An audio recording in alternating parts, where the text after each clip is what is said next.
Lakliba April tara mapanna pangthokkadouriba taranipan suba Lok Sabha Meekhal da Republicant Party of India RPI Athawale gi Meerep Maheshwar Thounaojam na Oiragani haina ngasi laothokkhre. RPI Athawale gi Meerep laothokpa ka mari lenana kaisampata leiba mahki mayumda pangthokpa paugi mifam amada RPI Athawale gi National Secretary su oiriba Maheshwar Thounaojam na hai. Tara mathoi fazi laklaba irang asida ruling natraga opposition haiba thidana Mark na lepa laitana laurakhiba sida party ki maikai digi athingba amata pirakpa lekhide. Mark na Meekhal mai paklaba matung Manipur kannaba paikalakpa thabak thoram singda athingba amata pirakloidaba RPI Athawale da Meerep oina warep laubane. Masida election mayagi propaganda taunaduna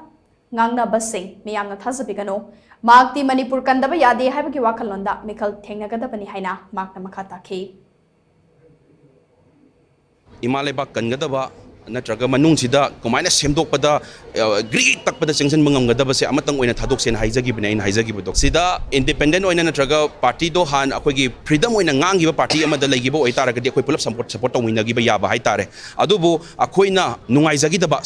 opposition oiro natraga ruling oiro nungaijagi daba party do yaw misak to yawgiba taragadi adu taragadi ai makoida thajaba seng thamdreba adu taragadi isamak tholak pana phare haibage isa thoksarak aina thabak taw matamda ain thong thinba matamda achumbagi tamda tawraba matamda ai akogi leiriba RPI na yela aroi haibase ai ngonda phawre haitare aduna aina imalaiba ki taw matamda aina changjanba matamda freedom phangna changjanba ngambado adu kaktane yengaiba ai adu adu kaim khande kaino hai matamda akoi yelo mi singsina phangam thokpada phangdiba right yam wali imalaiba se wai wari ba mayam leiriba mayam se sida akoina changjalaga semdokpaduda akogi Pajan ba punjan ba tawsil agadi ay freedom to fangoy dori baneba aduna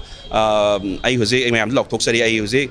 election se thengna matamda ay gi isagi yauzari ba party hana dei su yauzari ba ay party RPI dum thengna ran ni mayam da haizari